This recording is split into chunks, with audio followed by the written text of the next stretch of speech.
After being reborn, I finally decided to let Willow go. She wanted to dedicate herself to research, so I retreated to the mountains to teach. She was attached to her assistant, so I simply called off the engagement. In my past life, I trapped her with family and responsibility. She spent a lifetime as Makoto's mistress, never having a legitimate relationship. But when I fell ill and passed away, I realized that I too had lost an entire life. Chapter 1. After being reborn, I finally decided to let Willow go. She wants to dedicate herself to scientific research, so I'll head into the mountains to teach. She's attached to that little assistant of hers, so I'll just cancel the engagement. In my past life, I trapped her with family and responsibility. She spent a lifetime with Makoto as an illegitimate lover, but it was only when I fell ill and passed away that I realized I had lost my whole life too. After being reborn, the first thing I did was sign up for the teaching program in the mountains. When I saw the transfer notice, I felt like I was in a different world. The leader, who had always advised me, said with a satisfied smile, "Of all the new teachers, you were the one I was most hopeful about. Before, you said your fiancé worked in Beijing and wasn't willing to leave, but now you've finally made up your mind."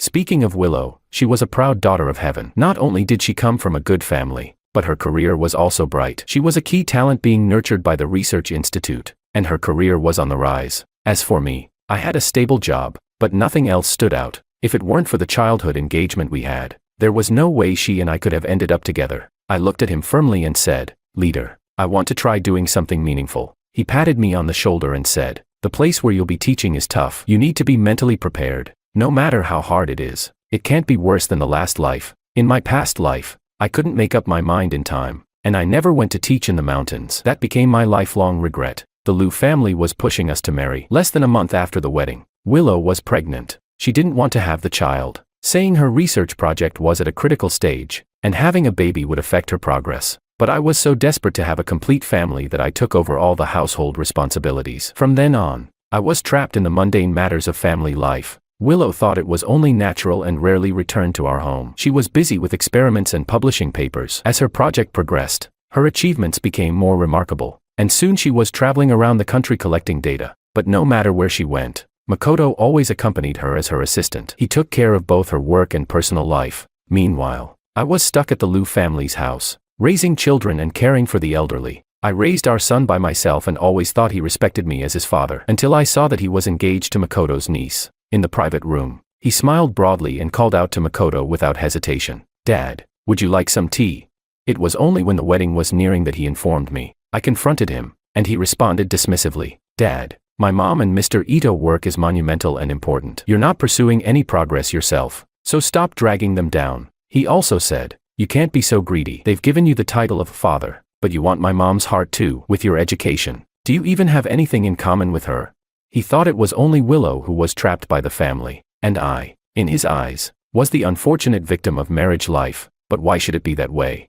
When we were young, I asked her what she wanted, and she agreed to the marriage arranged by our elders. Because of that, I gave up the career I truly wanted to pursue. Her research tasks were tough, but I too worked tirelessly taking care of the family. While she was away on business trips, I handled all the meals and needs of everyone at home. In the hardest times, I ran back and forth between my family and the school, 24 hours a day, non-stop. I was the one arranging doctor visits, buying medicine, paying bills. By the time she reached retirement age, she had climbed the ranks and become a leader in the research field. Meanwhile, I was stuck in the small plot of land at the school, seeing fewer and fewer things. At this point, everyone was saying I wasn't good enough for her. Everyone urged me to leave with dignity, and even our son, whom I raised single-handedly, thought Makoto should be standing by her side instead of me, but I refused. After our last argument, he abandoned me in the nursing home and walked away. At the end of my life, no one was at my bedside. I regretted it deeply. If I were to be born again, I would absolutely, never give up on my own life again. Chapter 2. Back at the apartment, I gently put away the admission letter. A honey cake gradually took shape under my hands. This was the Liu family's house. It was convenient for me to work, and Willow and I lived here together. The large red circle on the living room calendar boldly announced, "In 2 weeks, I could leave here and finally live the life I had always wanted." Just as I finished drawing the red circle, Willow returned with Makoto and his niece. When they saw me opening the door, Makoto gave what seemed like a cheerful smile and said, "George, Willow asked me to come up for a visit. I'm causing you trouble again." The little girl, familiar with the house, sniffed the sweet scent and rushed into the kitchen to grab some dessert from the baking tray. She divided it into 3 portions, one for each of them. They were happily sharing it, but they forgot mine. When I walked out of the kitchen, the 3 of them were huddled together, chatting and laughing. The moment the cake entered their mouths, all 3 of them immediately spat it out. "Uncle, it's so bitter." I stood still, unmoving, while Willow ran around, offering tissues and tea. In the end, Makoto forced a smile as he left the house. His usual dimples were nowhere to be seen this time, but he still spoke with an overly tolerant tone. "Willow, George's skills have room for improvement. You two mustn't argue over this." Willow didn't say anything as she sent him out the door. When she came back, I quietly placed another plate of cake in front of me and began to enjoy it in silence. Willow seemed like she wanted to say something but then hesitated. Finally, she explained, "Emma is my sister's orphan child. Before she passed away, she kept asking me to take care of Makoto. The reason I let the child try your desserts is because you're good at making them." I still didn't speak. She sighed and muttered, "If you mind so much, I'll stop bringing them over in the future." The next day, I got up early to pack my bags, preparing to go to the nearby city in a couple of days. Since I had already decided to break off the engagement, it was better to make things clear sooner rather than later. It was out of respect and also to avoid any further entanglements. As I was packing, I came across a little clay doll. It was a gift from Willow when we were kids. Back then, she was so determined, her chubby hands covered in mud as she said, "George, my mom said you'll be my husband when you grow up, so I'm giving this to you." The doll was eventually packed into my suitcase. I didn't want the doll anymore, and I didn't want her either. I stood up and drew a large X on the living room calendar. In 14 days, I would leave here. Chapter 3. That night, Willow came back very late. She glanced at the dishes on the table and casually said, "I've eaten out." A woman who sneaks food doesn't even bother wiping the corners of her mouth clean. After what happened last time, she knew that bringing Makoto home would just make me angry, so she simply ate outside. At least I hadn't made her any food. After dinner, I returned to my room to start organizing materials and make the final preparations before school began. Willow silently appeared behind me. I closed my laptop and asked, "What's wrong?"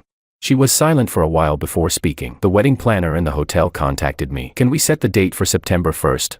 She really knew how to pick a date, perfectly timed with the day I would be starting school. I looked up at Willow. 3 seconds later, she silently avoided my gaze. In my past life, she dealt with our relationship the way she handled work matters, love, marriage, children, and family care. To outsiders, she seemed to be doing everything perfectly, but only I could sense her distance and indifference. It wasn't until I was about to die that I finally realized she was probably unhappy with this marriage from the very beginning. But in the end, I was the only one who withered in this marriage. So, I asked her, "Willow, have you thought it through?"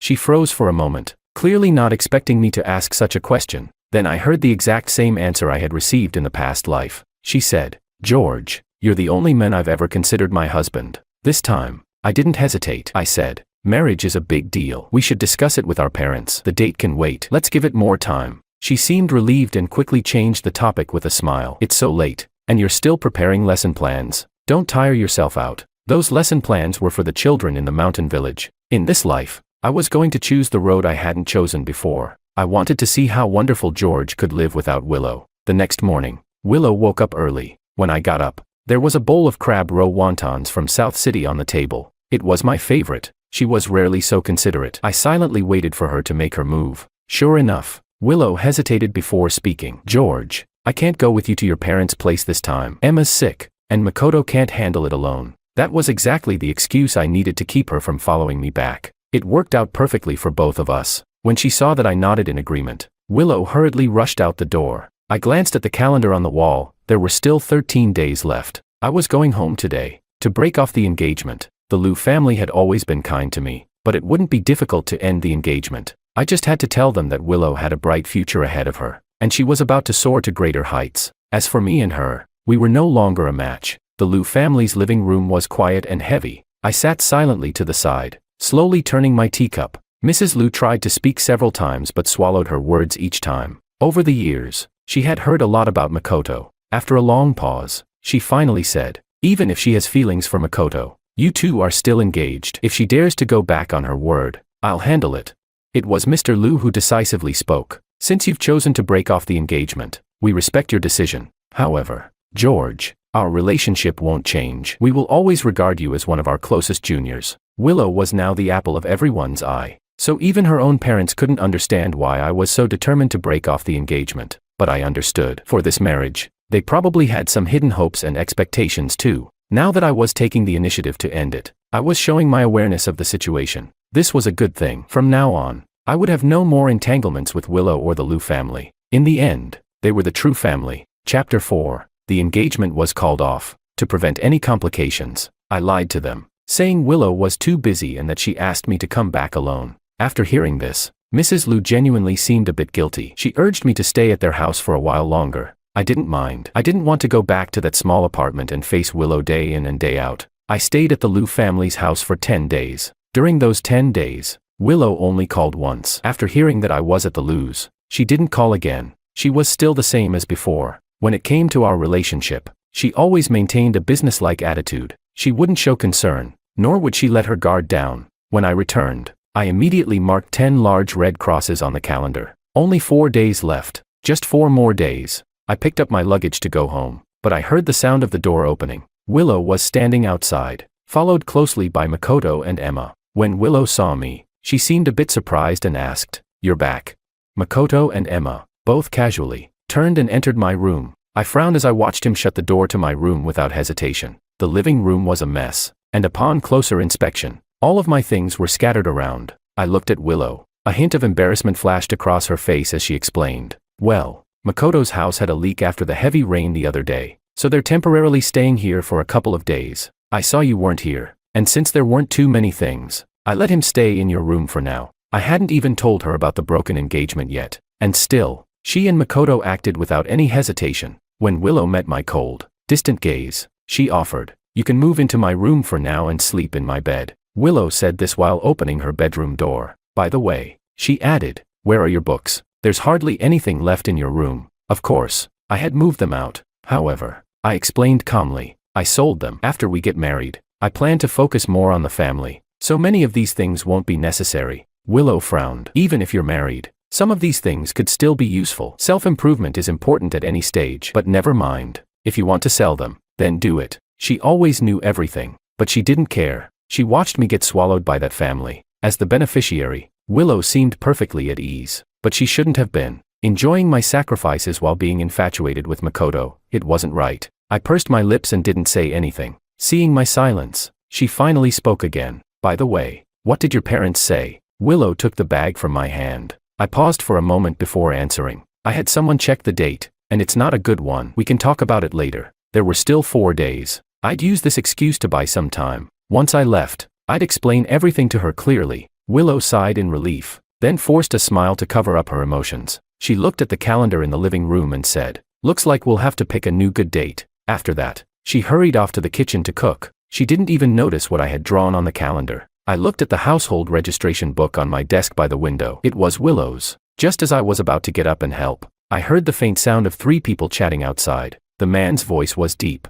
the woman's was sweet, and the child's was adorable. I quietly sat back down. At this point, even though I had broken off the engagement with her, staying under the same roof with her was inappropriate, let alone sharing the same room. But with just 4 days left, I wouldn't be able to find a suitable place to rent in time. After thinking about it, I figured I would eat, then sleep on the floor in the living room before bed. Chapter 5. The next morning, before I had even fully woken up, Emma was already making a ruckus in the living room. Makoto didn't bother with her and continued to clatter away in the kitchen. Willow, on the other hand, just sat on the sofa, smiling as she watched the two of them. Perhaps this was the image of a perfect family in her mind. I used the excuse of needing to buy groceries and hurried out the door. Once outside, I took a deep breath. Neighbor Hongjie saw me and quickly approached, asking, "George, you're back. I thought you went to visit your in-laws."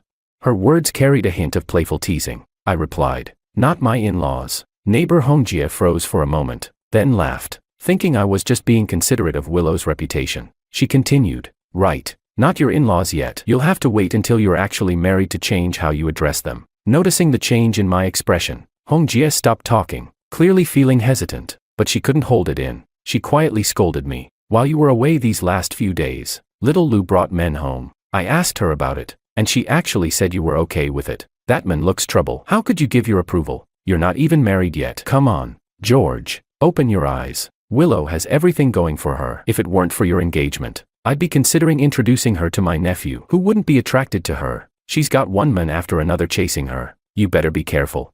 Even with all these men around her, Willow was only truly standing by Makoto's side. Makoto didn't need to worry. Willow would give him all the confidence he needed. What surprised me was that Willow had told others it was my decision, as if she were trying to avoid any blame falling on Makoto. She truly thought through everything, but there were some things I couldn't say yet. Seeing that I was silent, Hongjia, noticing my soft nature, clicked her tongue and gave me one last piece of advice to keep an eye out while staying at home. When I returned, the living room was empty. However, there were rustling noises coming from the basement. After a while, Emma bounced upstairs, holding a piece of torn, old paper. I looked closely. It was the portrait I had drawn of Willow last New Year's Eve. The woman in the drawing still had a cold expression, but her lips were curved in a faint, gentle smile. The room looked warm and spring-like, and outside, the fireworks were brilliant. In that moment, Willow's eyes were focused solely on me. At the time, I believed that our married life would be filled with such simple, happy moments, repeated for many years, but I never expected that would be the only time she ever truly looked at me. The paper Emma was holding was already torn and dirty. It was covered with sticky sugar stains. Makoto appeared behind her. He quickly said, "She's just a child. George, you won't hold it against her, right?"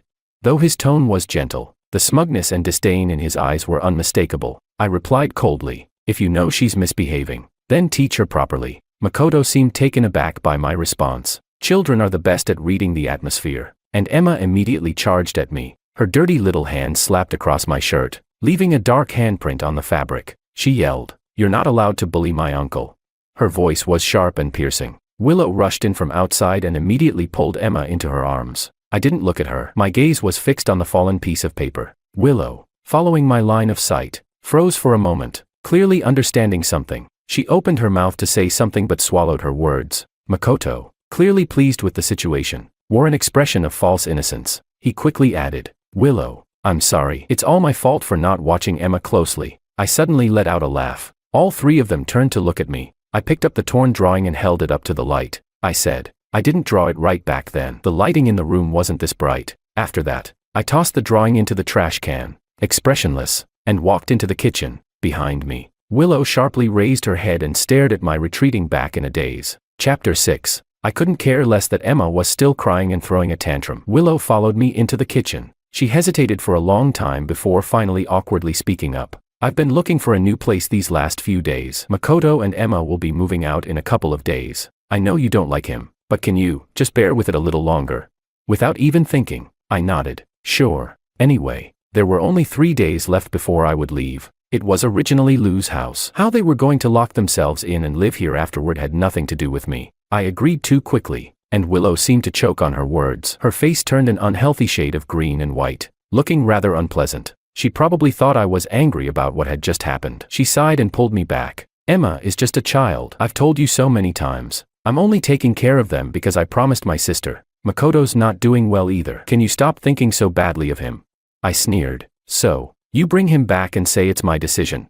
Willow gasped, opened her mouth to say something, but couldn't get a word out. I laughed. See, no matter how noble her words sounded, her inner turmoil and ugly thoughts couldn't deceive herself. Out of respect for our parents, I didn't want to destroy her career, but that was all I could do for now. The next morning, I woke up early. The scene with Emma yesterday reminded me of something. There were still some of my things in the basement. Taking advantage of the fact that they weren't awake yet, I went downstairs to collect my things. I had lived in this house for several years. Despite starting to pack up more than 10 days in advance, there were still many things left behind. I packed carefully. For the rest of my life, I didn't want any further connection with Willow. Since I had decided to leave, I wanted to do so completely. After gathering everything, I had 3 big bags full. When I opened the door, I saw that Willow had already made breakfast. When she saw the things I was holding, she froze for a moment. "Where are you taking all these things?" she asked. I replied calmly, "Throwing them out. There's too much useless stuff." Willow took a quick glance before looking away. She then turned and knocked on the door of the room next door.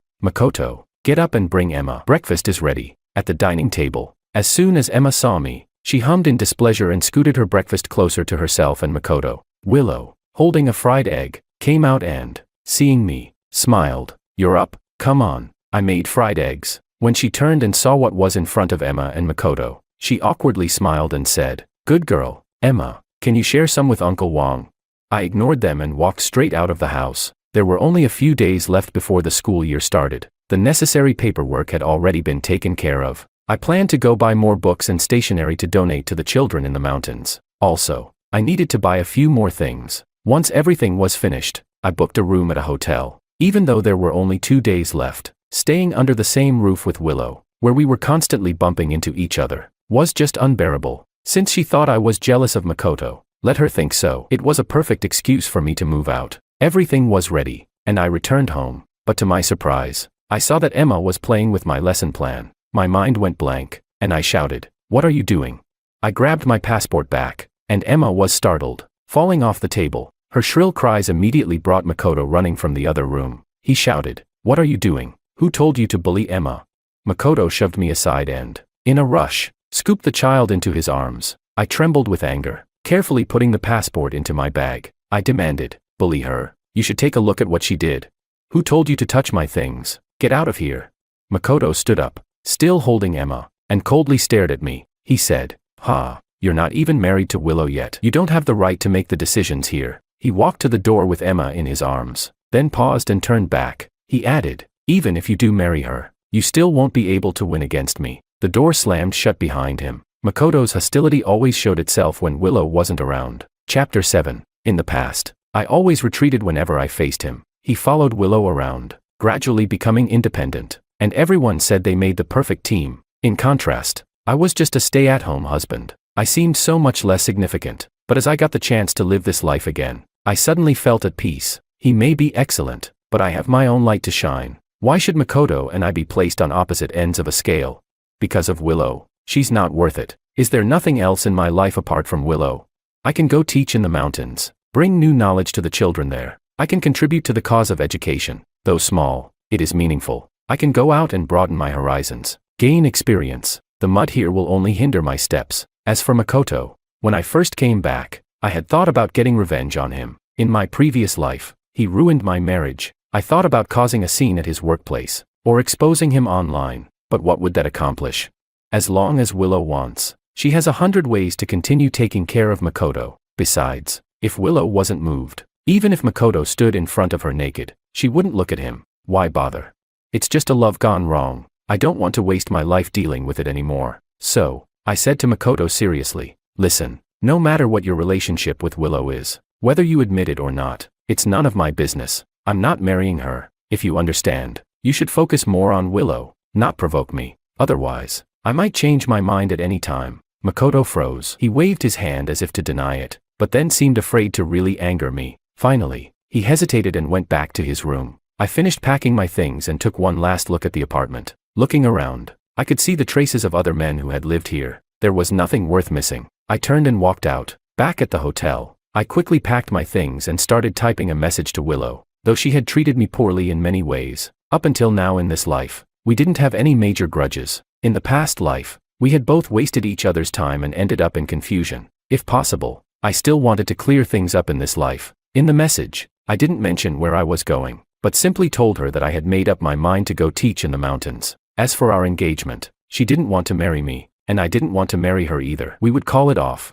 From then on, we would go our separate ways. Before I could send the message, there was a knock on the door. I opened it to find Willow standing outside. She seemed out of breath, as if she had been running for a long time. I asked, "What are you doing here?" She gasped a few times before speaking. "Finally found you. I'm glad you're okay."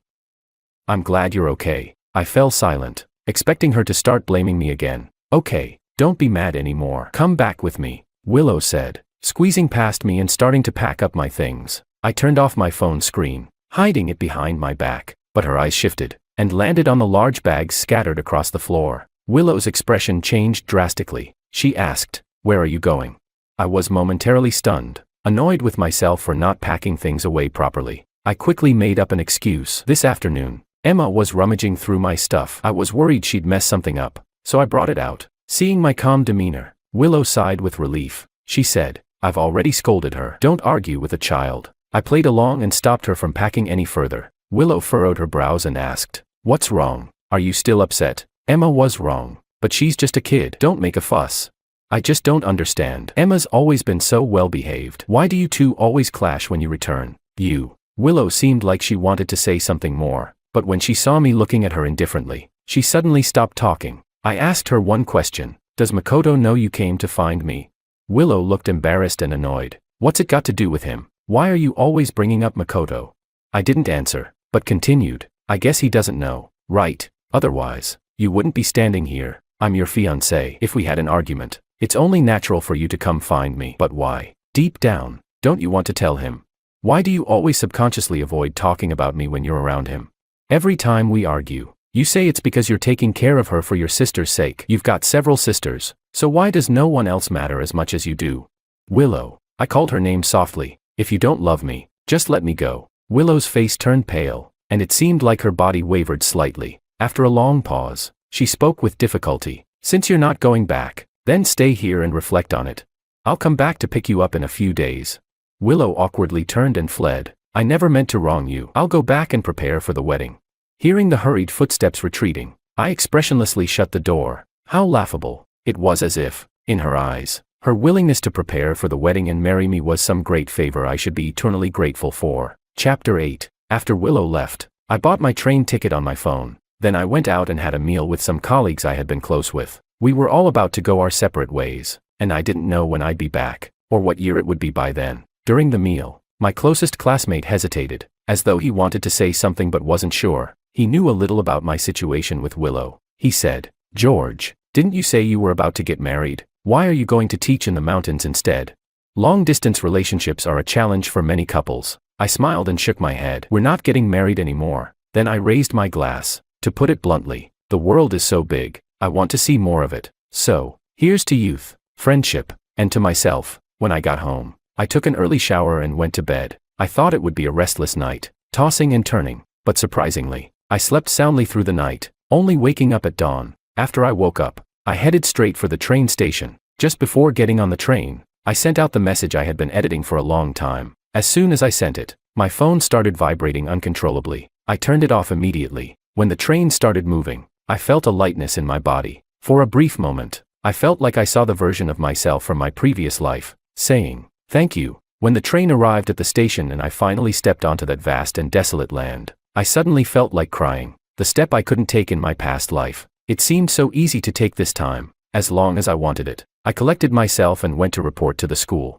In my previous life, I didn't achieve my dream. This time, I would treasure this opportunity. Apart from eating and sleeping, I spent every other moment either in class or preparing lesson plans. During this busy time, I received 3 calls from Willow. The first one came a month after school started. Willow, after much effort, finally got my number. When an unfamiliar number appeared on the screen, I had already guessed it was her. Her voice on the other end of the line was emotional. She said she didn't agree to the annulment of the engagement. She told me that in her heart, I would always be her husband. Half a minute later, I hung up the phone. The second call came 2 months later. In the midst of heavy snow, Willow's tired voice came through. She said she had arranged a house and job for Makoto and had made it clear to him that they would never see each other again. That day, I just listened quietly. Willow's final call came on Christmas Day, in the snowstorm. For the first time, I spoke. I said, Willow, the semester exams were just graded. The kids in my class did great. At the start of the semester, I was struggling, trying to adjust to the local dialect,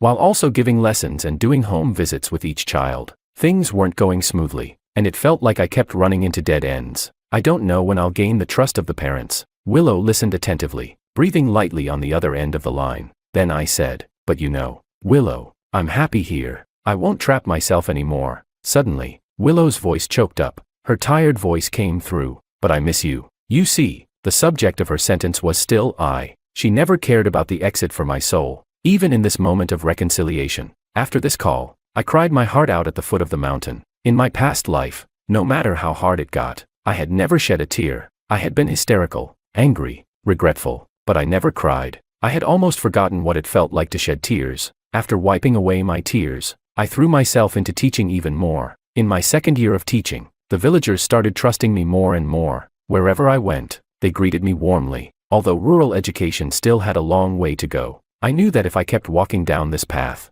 many children would benefit. Every night, when I raised my head from the office desk and looked at the bright moon in the mountains, I felt an inexplicable strength supporting me. The feeling of striving for an ideal was so good. Later, I learned from my classmate that Willow had gotten married. Her partner was Makoto. When my classmate told me, he was careful, perhaps considering my feelings. He explained cautiously, I heard that Willow had been preparing a business trip to the place where you were teaching. When Makoto found out, he went there to cause a scene. I don't know what happened, but the next day, both of them woke up in the same bed. Willow refused to agree, but she was pregnant. I didn't respond. In this life, she still entered marriage for the sake of responsibility. The responsibility of a daughter, the responsibility of a mother, but never the responsibility of a wife. At the end of our conversation, my classmate sighed. When you left to teach, I thought you were losing Willow, but now, I realize that a man living his own life is what's truly wonderful. George, you've earned our admiration now. 5 years later, I finished my teaching mission. I had nurtured a large group of outstanding children. For an ideal, the road is long and difficult.